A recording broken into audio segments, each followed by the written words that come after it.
आणि आता पाहूयात लोकसभेचा महासंग्राम। महाविकास आघाडीकडून वंचितला 4 जागांचा प्रस्ताव। वंचितने महाविकास आघाडीच्या प्रस्तावावर त्यांचा निर्णय कळवावा।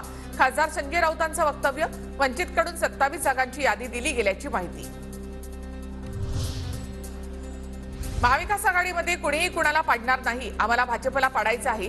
संजय राऊतांची प्रतिक्रिया। आमच्यात आणि काँग्रेसमध्ये काही जागांवर चर्चा बाकी। राऊतांची माहिती। येत्या सोमवारी मोठे भूकंप पाहायला मिळतील। 2 दिवसांमध्ये आमच्याकडे अनेक जण येतील, तेव्हा आश्चर्य वाटेल, संजय शिरसाट यांचा दावा।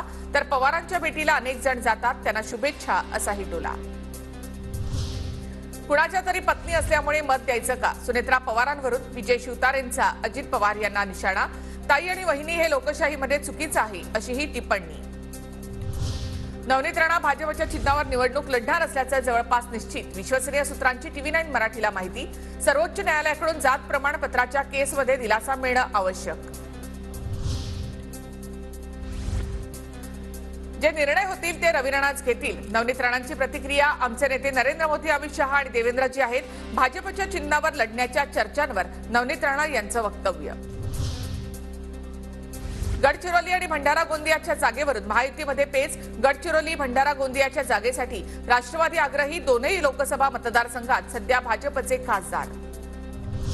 उमरेडचे काँग्रेस आमदार राजू पारवे यांनी घेतली फडणवीसांची भेट।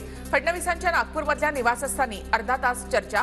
तर राजू पारवे यांनी मतदारसंघातील कामांसंदर्भात फडणवीसांची भेट घेतली। वडेट्टीवार यांची माहिती। पूर्व विदर्भामध्ये शिवसेनेला एकही जागा मिळाली नाही, तर ठाकरे आणि आमच्यामध्ये फरक काय? शिवसेना आमदार नरेंद्र बोंडेकर यांचं वक्तव्य। तर आमटेकची जागा आमच्या हक्काची, बोंडेकर यांचा दावा।